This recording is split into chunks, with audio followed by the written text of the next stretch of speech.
All right, this is Eagles Outlook. This is where the conversation is trending on here, and we'll be talking politics and current affairs with a heavy heart. I mean, this conversation, this discourse that we will have, indeed might cause a paranoia, but then again, please, as much as we can, let's just try and stay civil and responsible. Did I say try? I mean, do everything that you can to be civil and responsible as we go engaging. My name is Uduak Daniel. I am Omoife Piso Semere. Good morning. Right. Having said good morning, it is very pertinent to indeed look at something that has beclouded our minds, probably beclouded our vision, beclouded our thought process, right? And it is necessary to talk about this. I mean, it's just going to be a heart-to-heart conversation. So get ready, to indeed engage, because it has become a matter of national disturbance. It has called for an immediate urgency. I mean, 87 kids gone in 24 hours. Is Nigeria becoming ungovernable? I mean, the ungovernable states in Nigeria and the future of Nigeria. I mean, if you think about it, just imagine your school has 36 classrooms. In 25 classrooms, students are learning. They are playing and doing exams normally, but in the other 11 classrooms, bullies have taken over. And they lock the doors, they kidnap students, they beat teachers, and they tell everyone, don't report, or we will come back. Just imagine it. And the principal knows, but he keeps saying, we'll fix it next term. That's how many Nigerians are feeling about their country right now. Where did this start? For over 10 years, right, parts of Nigeria have been under attack by bandits, kidnappers, terrorists, you name it. Boko Haram, the ISWAP. I mean, it began with the Chibok schoolgirls' abduction in Borno State in April 2014. And I can tell you for sure that since then, it has spread to Zamfara. It has spread to Katsina. It has spread to Kaduna. It has spread to Niger State. It is in Benue State. It is in Plateau State, and now even to states that used to be calm, they are now being infected by this infectious, devastating inhumanity to humanity crime called terrorism. Because I'm tired of calling it bandits. I'm tired of calling it kidnappers. These are not kidnappers. Kidnappers with drones? Bandits with ammunition, AK-47s? Are you serious? No, those have graduated. They're no longer bandits. These are no bandits. These are no kidnappers. These are terrorists trying to get the name under the guise of banditry and kidnapping. Because what is happening now? On the 15th of May 2026, terrorists stormed the Musa Primary and Junior Secondary School in the Askira Uba, Borno State, and abducted 42 students. On 16th of May, one day apart, barely 24 hours, gunmen attacked schools in Ori Ire, local government area of Oyo State, and it took away 45 students and teachers. Do the math. 87 gone in 24 hours. So within 24 hours, 87 children, teachers, they were all kidnapped in 2 different states. And you say they're not coordinated? That's like taking almost 2 full classrooms of children in one day. That's what it is. And as usual, we get to hear condemnations, from different quarters, or we condemn this, act. This act is condemnable. It is, whatever it is. And Nigerians are saying that, beyond the rhetorics, it's about time for us to, put, square pegs in square holes and not putting square pegs in round holes. Because this is really a very disturbing trend. Places of learning, places of worship, I'm even short of words right now. Highways, waterways. I mean, didn't we hear also that there was an attack somewhere in, is it Akwa Ibom or Cross River State? Yeah, I mean, where waterways. students were actually boarding a boat to travel to go write exams or something. Jam, So yeah. I think the only way that is actually safe right now should be the airways, I suppose. But anyways, that was on a lighter note.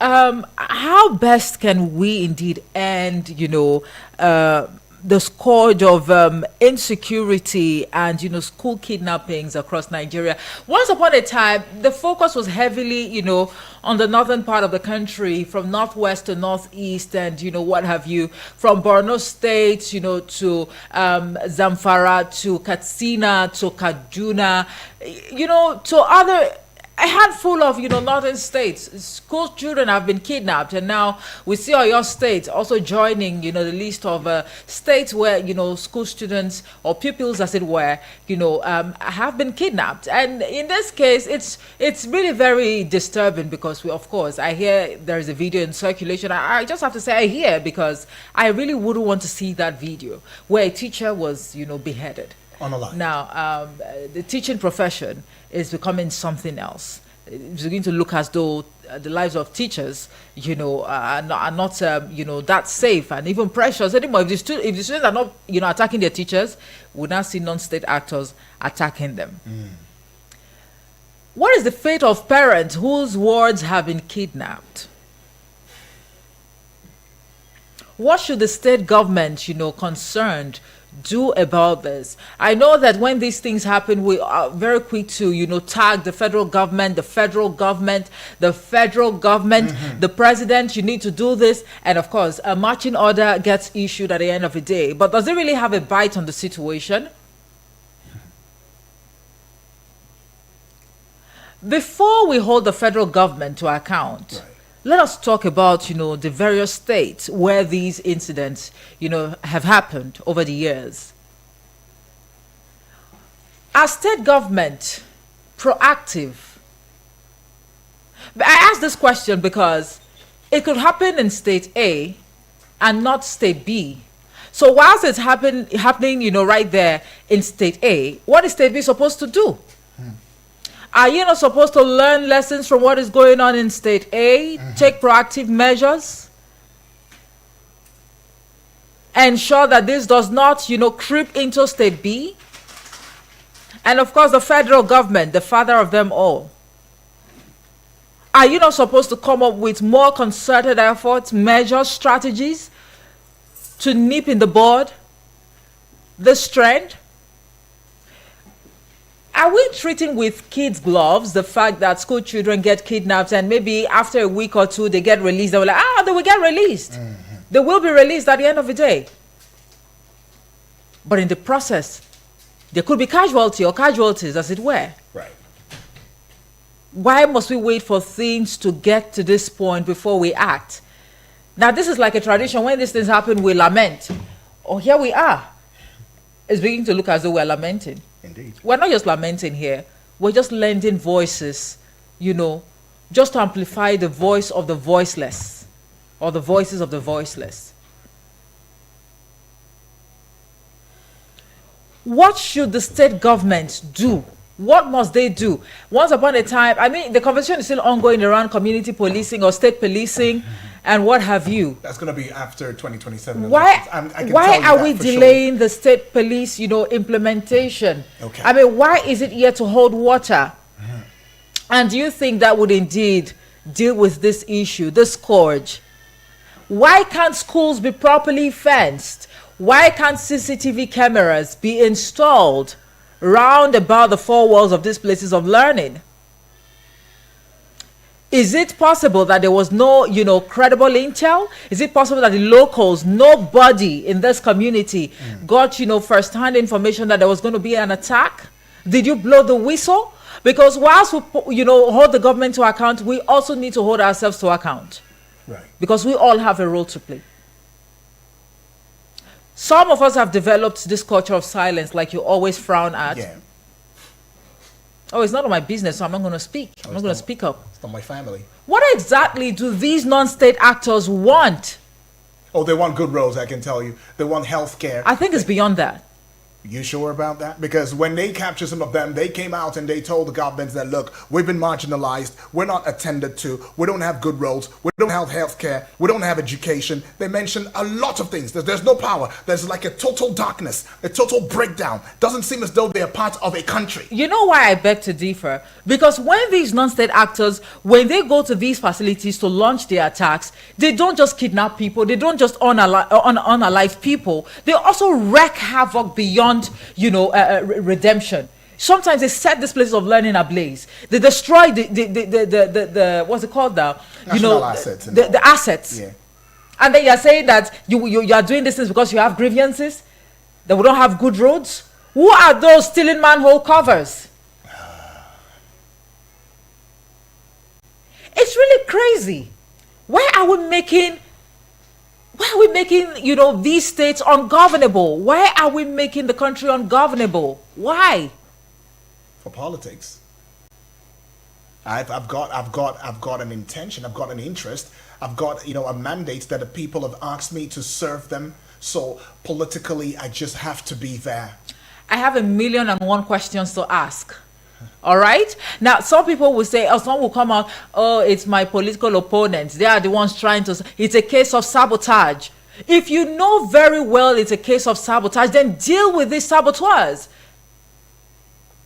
Right. Why must it always be a case of sabotage at the expense of innocent lives? What was the fault of that teacher that was beheaded?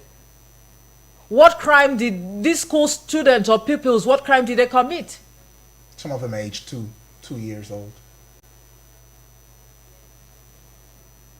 And then when these things happen, oh, we're on top of the situation. A team has been, constituted, to conduct thorough investigation. We ensure that we bring the perpetrators to book. This is not the first time we're hearing this. It's beginning to look like we need to try another leg. So to you on the other side of the radio listening to this conversation at this point in time, what else do you think we can do collectively? I'm not here to say what else can the government do, because security is everybody's responsibility. That's right. You have a role to play, I have a role to play, the security agencies, they have a role to, nobody can work in isolation. So what else do you think we need to do at this point in time? Right. Some questions being thrown out. Let's put that out, the numbers out there. Let's get to hear from you. I mean, Judy, I'm sorry to butt you. Now, before we give out the phone numbers, I had to do a little bit of fact check. And this is not to witch hunt any administration, but we just want to have a daredevil conversation this morning as much as we can. Right. All right. Yeah. Now, I had to fact check the number of school children and teachers that have been kidnapped since May 29 of 2023. And here's the first response I got: that since May 29 of 2023, over 1,600 school children have been kidnapped in Nigeria, according to Save the Children. Right, the number includes incident up to August of 2023. Now, exact figures for the period from May 29, 2023 onward are not specific. I had to go further, that how many school children and teachers have been kidnapped under President Tinubu's administration till date. Now, under Tinubu's administration, 303 school children and teachers were kidnapped, with 50 escaping and 261 still missing. Now, the Nigerian government continues efforts to, I just reeled out or highlighted, they are not fabricated. They are actually from a reputable fact-finding organization, right, that is Dubawa.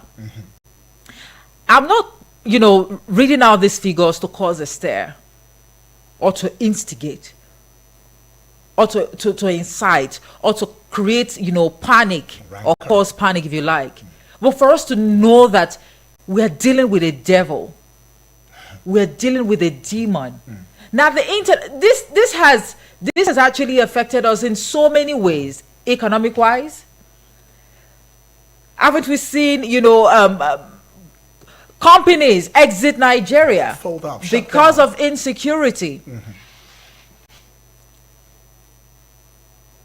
Once upon a time, there used to be a project that entails, a proper perimeter fencing of schools, public schools at the time. But now, these people, they don't even care if it's a public school or private. They just want to unleash, wreak havoc everywhere. Well, It's crazy. Now, this is just one of those days that you get overwhelmed as a presenter. Right. I mean, we have to stay professional, but we're humans. And there's a place of empathy, compassion. What do you think the parents of these children are probably going through? Or what do you think is going through their minds as we speak? The family of the teacher that has been unalived. Now, when you call in to share your thought, please, let it be constructive. Let it be objective. that'd be solution, more solution. This is one situation that appeals to human emotions, Right. okay? But let us Tone it stay down. guided, Yeah. please. Tone it Let down us just a profile little bit. solutions. What next do you think we must do at this point in time? 0907-353-0044. The other number 0908-766-8888. Hello. Hello, Mister. Yes, Apostle, good morning. God bless you. Yeah. Donald, my greeting. Good morning to you, Apostle. Hello? Are you there? Before, yes, I'm with you. Okay. Before any problem in this country or in this world, the corridor of power, they have lost the idea. The best option is that they look for another solution. Another solution is to change. Okay, let me use a footballer Yeah. to give an example. The person. But quite unfortunate that our government, even if you are not doing well, you will say you will continue. Continue to support. Where people are dying on daily basis, why people are dying and you say you will continue, and you have lost the idea. You took your motor to a mechanic, and the mechanic see that you cannot fix the motor. He will go and invite another person that have idea with they join their idea together, they get the solution. The solution is that if the government of the day we say they just exist and let us try another person. Okay. That's my take this morning. Right. All right. Appreciate Thank it. you and God bless you. Thank you, Apostle. Also, like Okay. that says, if you cannot fix it, get some other person who can. I mean, there's no shame in doing that, right? Taking the school right now. Hello. Good morning. Hello, Mr. Yudi. Good morning. Good morning to you, my brother. Yes, Abubakar calling for Suleja. Also, good morning to my sister there. Good morning, Abubakar. I greet every caller and every listener of the caller in this platform this morning. Yeah. Mr. Yudi, Yes, please. somebody tell you yesterday in Suleja how election has been carried out in Suleja. They're both councillor and local government chairman, House of Rep, State House of Assembly, and the senator. Let me tell you, Mr. Yudi, do you know in Suleja here, those politicians we offer, we have some candidates. We buy Sharon and Keke Napep, Okada for them. And those ones, we have funds they are using in those particular guys. We carry out any team they can even to go out vandalize somebody's car, to put fire in somebody's car. Those particular guys, they are doing it. Then I wish you can come in school when they are doing primary election to observe what is happening in those guys with cutlass, with arms, with very dangerous arms in their hands. So told me that it is only thing that we can do now, Mr. UD. We should think of ourselves. Those politicians should go and break their children to do all those things that they are telling us to go and do. To telling us to go and do. We should think of ourselves and they should go and break their children. If without that, Mr. UD, those politicians, they are ready to do anything to achieve their aim. Right. So we should think of ourselves, think of our family, think of our life. Without that, we cannot achieve anything. Come to Suleja, Mr. UD. Let me repeat it again. To go and observe a letter where a letter is going to Suleja here, Mr. UD. Those particular guys, they will always buy it more for them to go and smoke. That is all. All right, They Abubakar. can do anything. Thank you very much. Thank you. Right there, Abubakar sharing his thoughts. Let's take yet another call. Hello. Hello, good morning. Good morning to you. Oh, dear, good friend of mine.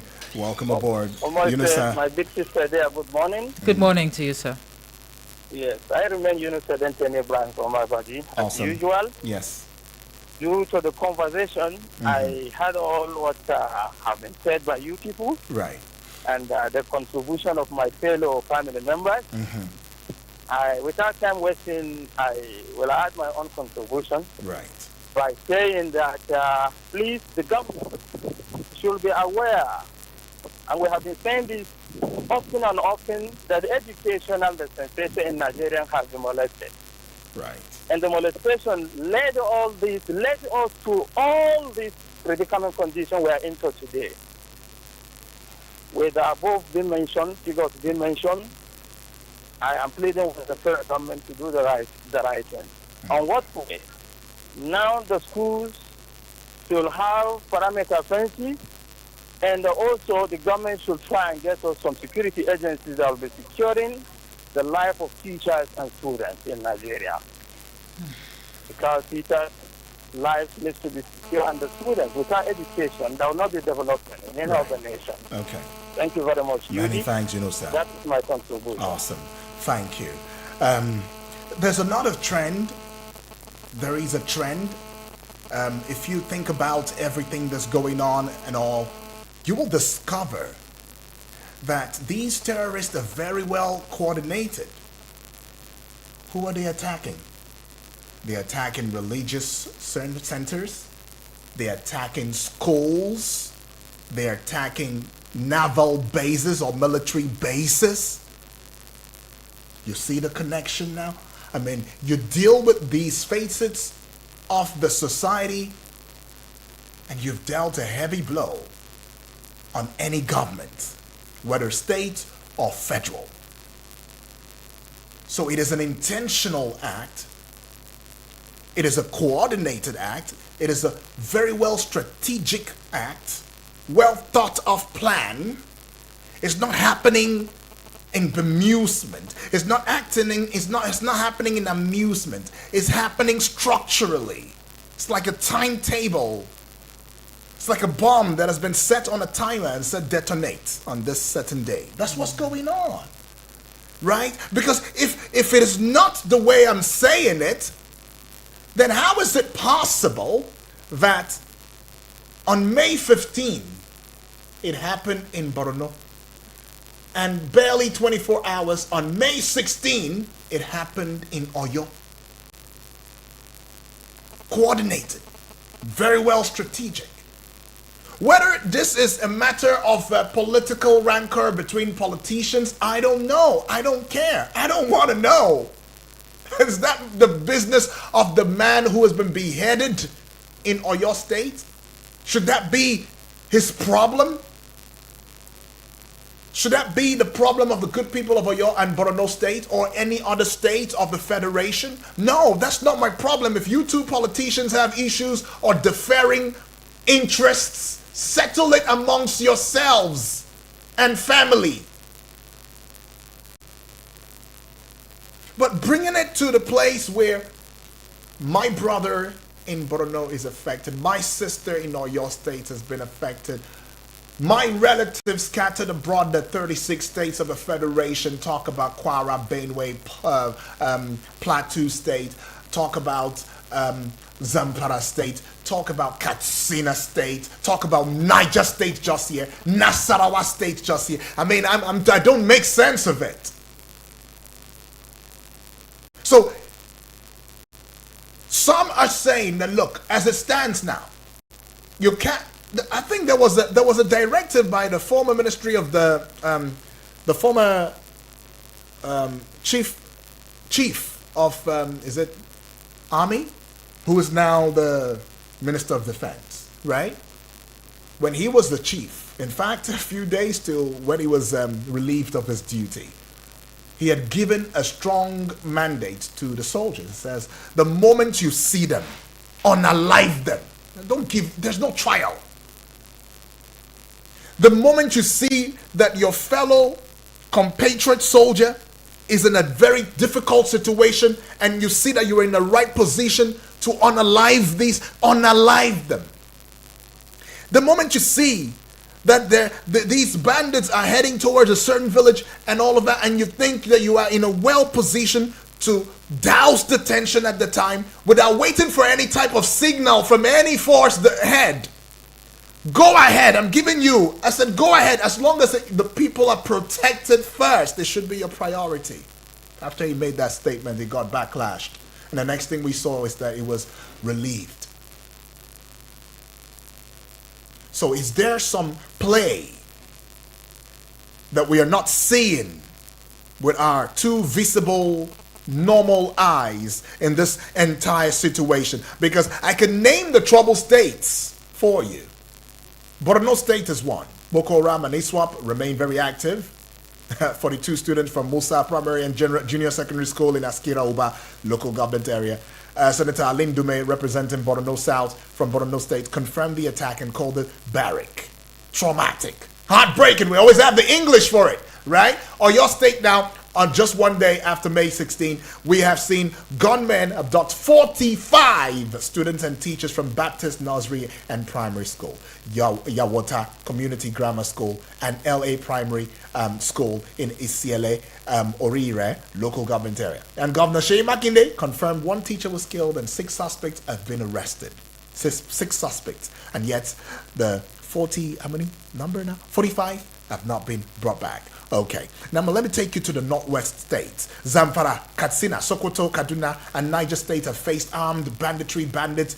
They are running parallel economies through ransom, illegal mining, and cattle rustling. That's what's going on in these states. Now, north central states, let's bring it to Benue State, Plateau State, Niger State. They are facing farmer-header clashes, bandit attacks, all of which are terrorism. In June 2025, mass killings in Benue claimed 218 lives and displaced 4,800 people. I think it's a thing of the past now. Oh, nobody remembers that. It has happened, it has passed. Because none of your family members have been affected, yeah? I don't hear no politician caught in a crossfire, as I've heard in recent times, even in the FCT. Northeast states, Borno, Adamawa, Yobe still face ISWAP and Boko Haram attacks, including suicide bombings, school raids, and all. Even in the south, in the eastern states, there's a lot of that going on. Are we talking about the IPOB here and there? That's another kettle of fish on its own. And then we talk about how people are abducted, how people are killed, how people are dislodged from their ancestral homes. And we're supposed to stay calm. How many states have relative peace? Maybe we can call southwest states like Lagos, Ogun, Ekiti, maybe Ondo State.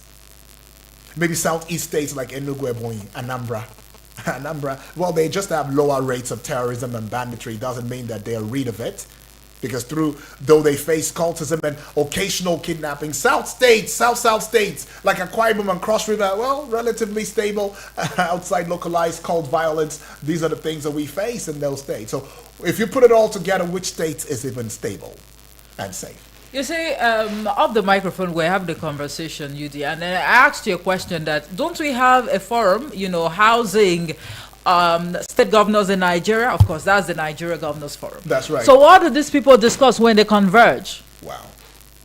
What is on the front burner when you come together? What exactly is on the front burner? Is it your political aspirations, your ambitions, how to pursue your political career? Is that what tops the conversation? Well, is that what tops the chart? I can tell you one. Allocation. Our state allocation. Please. You're getting too much. I'm supposed to be earning more. Take, for example, I'm Lagos State. I'm bringing more revenue, please. It's my oil you're drilling. Usually another thing that baffles, that definitely would baffle the listener out there is the fact that the Safe School project in Nigeria has seen increased school registrations and government commitment to security with a $10 million pledge from the Nigerian government last year. Now, the project aims to protect students from attacks and ensure safe learning environment. Yet, amidst these pledges, we still see these people penetrate places of learning.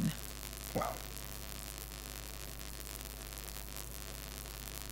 Public or private places of learning, it is unbecoming.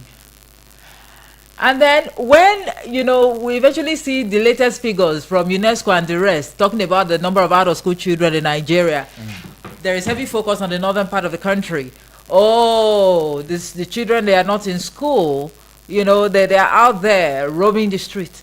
Look, this is spreading, faster than we had even thought. Now, in your state, do you think parents would want to let their ward go to school? Fear probably must have taken over. And we're still asking, oh, let's try another leg, let's try another. Yeah, Kola said something earlier that if this person is not competent, then let's allow someone else.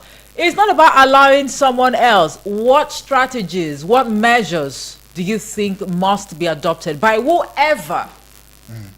And in this case, the present day administration, what strategy, what measure do you think must be adopted to deal with this issue? A long-term approach, long-term solutions, not short-term solutions. Okay, Madam Omo, I can tell you that that's only going to happen after the 2027 elections. Now, these are not my words, because on 14th of April 2026, Senate President Gospel Akpabio said insecurity is rising because of the 2027 elections and that it will fizzle out 2 weeks after the polls. He said he blamed political actors for sponsoring unrest to distract President Tinubu. He said, I didn't say that.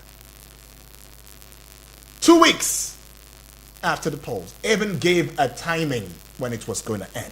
So it means, therefore, that we know the actors, we know what's causing this insecurity, but we can tell you how it will end, if it will end, ever.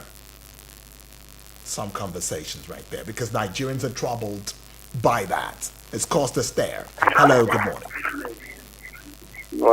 Hello, good morning. Yeah, good morning to you, please. What's your name? Where are you calling from? Yeah, this is Mr. Chinedu calling from Masaka. All right, Mr. Chinedu, talk to us. Oh, pathetic story there. Pathetic, so pathetic.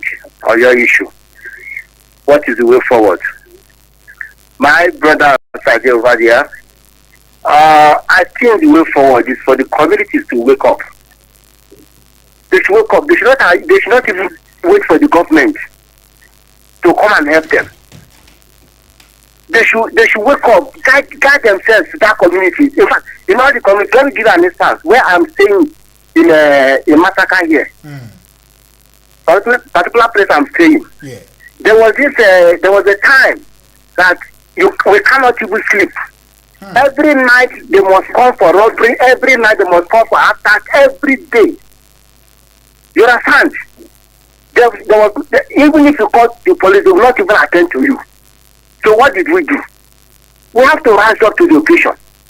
We have to build up a kind of community security in the place. You get it? And I bet you today we are sleeping.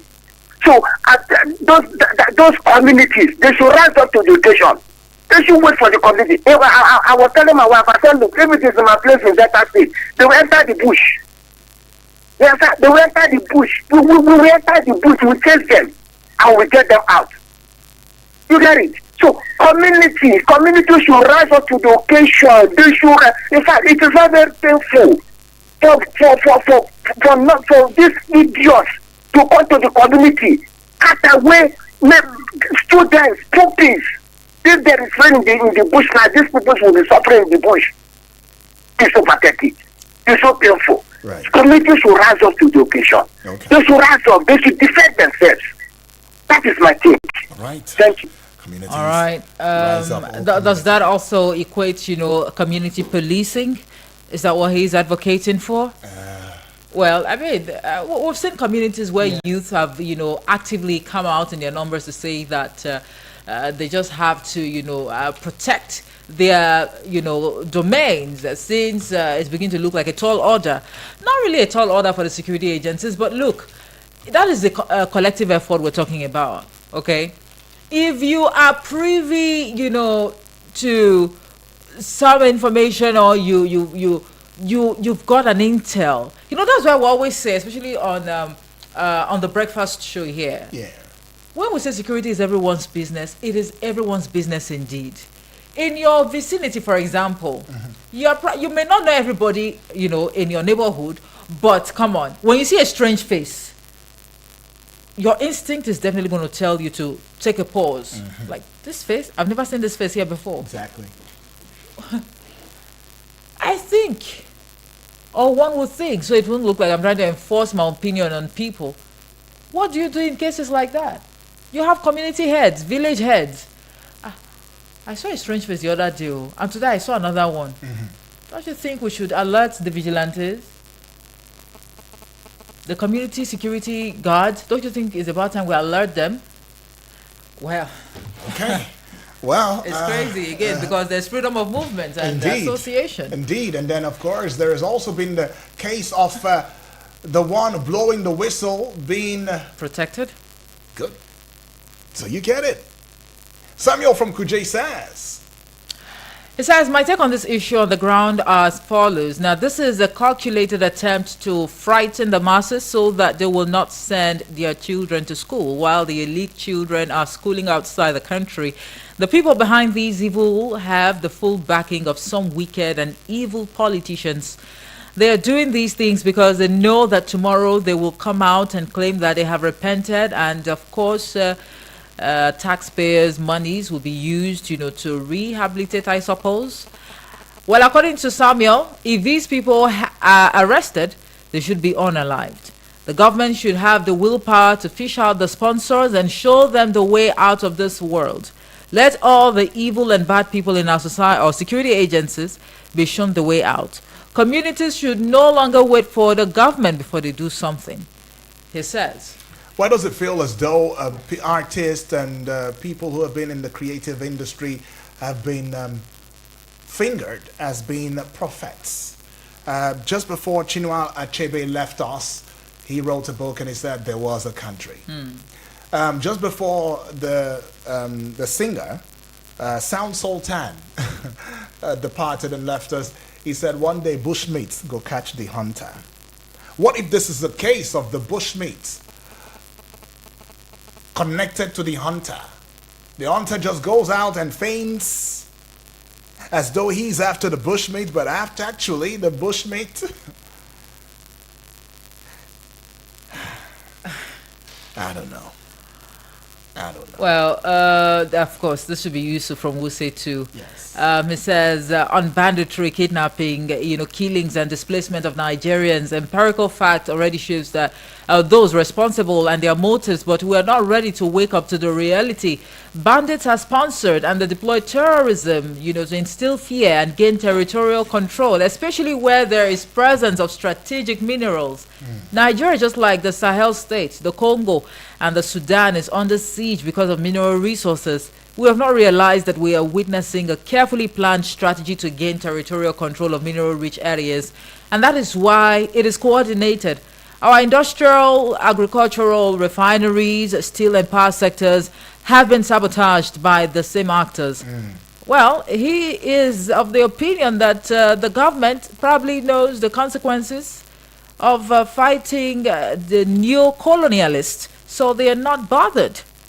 That's very strong. That's strong. Now, the stage we're now is for communities to arm and defend themselves, but I'm afraid this fight may be more than the one fought by our founding fathers for our independence. Have a nice day, Another Yusuf independence says. brewing, right, I guess. Okay, Yusuf. Ooh, please. I don't even want to think about it. But we'll just take this one call and maybe another call and call it a close. Good morning. Hello. Yes. Hello, good morning. Good morning. What's your name and where you're calling from? Sorry? I think it's right time federal government needs to look inward and correct their mistakes. Please tell us your name and your location. We should go to Okay, well, we said tell us your name and your location. You're supposed to tell us your name and your Right. location, please. Joseph. Yeah, I mean, if you want to stay anonymous, it's fine, but tell us your location. It's very important. Right. Well, this one on here says, Joseph from Jai, good morning, UDN Onwaife. Good morning, every day, same topic, still no change. Community should counter it. Both police and army are stressed. We should stop pretending those communities should no longer depend on government securities because they are already overwhelmed. That's what he says. one more call. We should call it a close. Hello, good morning. Good morning, Mr. Yuedi. Yes, good morning to you, my brother. What's your name? Where you calling from? This is Richard from Buari. Richard, talk to us very, very quickly if you can.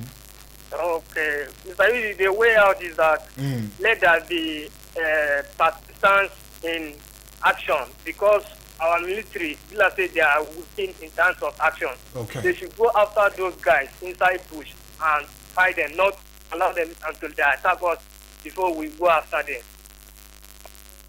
Right, thank you so much, my brother Richard.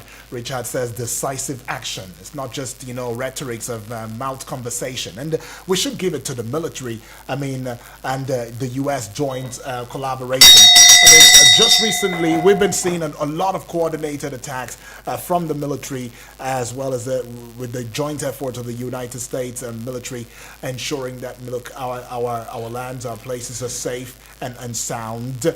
And quite a number of Nigerians have said more of that. We want to see more of that, and it should be sustained. Right.